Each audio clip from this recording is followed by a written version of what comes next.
Hello guys, welcome back to the sky flight Kamala pigeon YouTube channel. Friends, ಇವತ್ತಿನ topic ಏನಂದರೆ, ನಾನು ಒಂದು 4 ಕೋಳಿ ಮರಿಗಳನ್ನ ತಂದಿದ್ದೀನಿ ಫ್ರೆಂಡ್ಸ್. ಇದು ನಮ್ಮ ಅಜ್ಜಿ ಮನೆಯಿಂದ ತೊಗೊಂಬಂದೆ.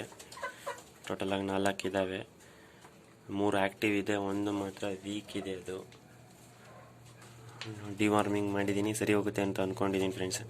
ಈ ಕೋಳಿಗಳನ್ನ ತರೋದಕ್ಕೆ ರೀಸನ್ ಏನಂದರೆ, ಲಾಸ್ಟ್ ವೀಡಿಯೋದಲ್ಲಿ ಹೇಳಿದ್ದೆ ಫ್ರೆಂಡ್ಸ್ ನಿಮಗೆ, ಹಕ್ಕಿಗಳ್ದು ಮೇವೆಲ್ಲ ತಿಂದು ವೇಸ್ಟ್ ಮಾಡ್ತಿದೆ ಅಂತ. ನೋಡ್ಬೋದು ನೀವು, ಎಲ್ಲ ತಿಂದು ಹೆಂಗೆ ಬಿಟ್ಟು ಹೋಗಿದ್ದಾವೆ. ನಾನು ಜಾಸ್ತಿನೇ ಹಾಕ್ತಿದ್ದೀನಿ ಹಕ್ಕಿಗಳಿಗೆ, ಚೆನ್ನಾಗಿರಲಿ ಅಂತೇಳಿ. ಎಲ್ಲ ಬ್ರೀಡಿಂಗ್ ಮಾಡ್ತಾಯಿದ್ದಾವೆ ಅಂತ. ಅದರಿಂದ ನೀನು ನೆಲದಲ್ಲಿ ಬಿದ್ದು ಎಲ್ಲ ವೇಸ್ಟ್ ಆಯ್ತಿತ್ತು. ಈ ಥರ ವೇಸ್ಟೇಜ್ ಆಗಬಾರ್ದು ಅಂದ್ಬಿಟ್ಟು ಈ ಕೋಳಿಗಳು ತಂದಿದ್ದೀನಿ ಫ್ರೆಂಡ್ಸ್. ಮುಂಚೆ 2 ಇತ್ತು. ಅದೊಂದು ಹುಂಜ ಇತ್ತು, ಅಸಿಲ್ ಫೈಟರ್ ಅಂತ. ಅದು ಪಾರಿವಾಳಗೆಲ್ಲ ಕುಗ್ತಿತ್ತು, ಅದಕ್ಕೋಸ್ಕರ ನಾನು ಅದನ್ನ ತೆಗೆದುಬಿಟ್ಟೆ. ಆಮೇಲೆ ಇದೊಂದಿದೆ, ಇದನ್ನು ಕೂಡ ಕುಯ್ದು ಬಿಡ್ತೀನಿ. ಲಾಸ್ಟು ಹುಂಜನ್ನು ಕುಯ್ಕೊಂಡ್ಬಿಟ್ಟು ಇದನ್ನು ಕುಯ್ದು ಬಿಡ್ತೀನಿ. ಇದು ದಪ್ಪ ಆಗಿದೆ. ಇವಾಗ ಮುಂದಕ್ಕೆ ಇವು ಮೇವನ್ನೆಲ್ಲ ತಿನ್ಕೊಂಡಿರ್ತವೆ. ಪಾರಿವಾಳ ತಿಂದು ಮಿಕ್ಕಿದ ಮೇವುಗಳನ್ನ ಇವು ತಿನ್ಕೊಳ್ಳುತ್ತೆ ಫ್ರೆಂಡ್ಸ್.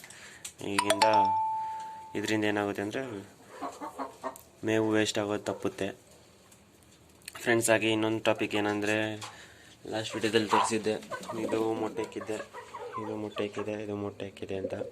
ಆಮೇಲೆ ಈ ಪೇರು ನೋಡಬೇಕು ಫ್ರೆಂಡ್ಸ್. ಇದು ಕಾವಿ ಮೊಟ್ಟೆ ಇಕ್ಕೋಕ್ಕೆ ಅಂತ ಕೊತ್ತಿದೆ, ಇಕ್ಕುತ್ತಾ ಇಲ್ವೋ ಗೊತ್ತಿಲ್ಲ, ನೋಡೋಣ. ಆಮೇಲೆ ಈ ಸಬ್ಜಾ ಗಂಡಿಗೆ ಚೀನಿ ಎಣ್ಣೆ ತಂದು ಹಾಕಿದ್ದೀನಲ್ಲ ನಮ್ಮ ಫ್ರೆಂಡ್ ಹತ್ರ, ಅದು ಆಲೆ ಮೊಟ್ಟೆ ಇಕ್ಕಿದೆ, ನೋಡ್ಬೋದು. 2 ಮೊಟ್ಟೆ ಇಕ್ಕಿದೆ, 2 ನರ ಕಚ್ಚಿದೆ ಫ್ರೆಂಡ್ಸ್ ಅಲ್ಲೇ.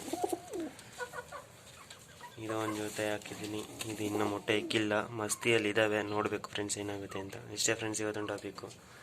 ಇನ್ನೂ ಹೆಚ್ಚಿನ ವೀಡಿಯೋಗೋಸ್ಕರ ಲೈಕ್ ಮಾಡಿ, ಶೇರ್ ಮಾಡಿ, ಹಾಗೆ ಸಬ್ಸ್ಕ್ರೈಬ್ ಮಾಡಿ ಅಂತ ಹೇಳ್ತಾ ಈ ವಿಡಿಯೋನ ಎಂಡ್ ಮಾಡ್ತಾಯಿದ್ದೀನಿ ಫ್ರೆಂಡ್ಸ್.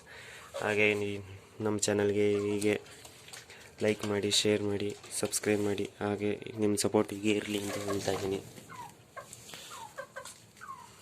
ನೆಕ್ಸ್ಟ್ ಇದೊಂದು ಇದೆ ಫ್ರೆಂಡ್ಸ್, ಇದನ್ನು ಕುಯ್ದು ಬಿಡ್ತೀವಿ.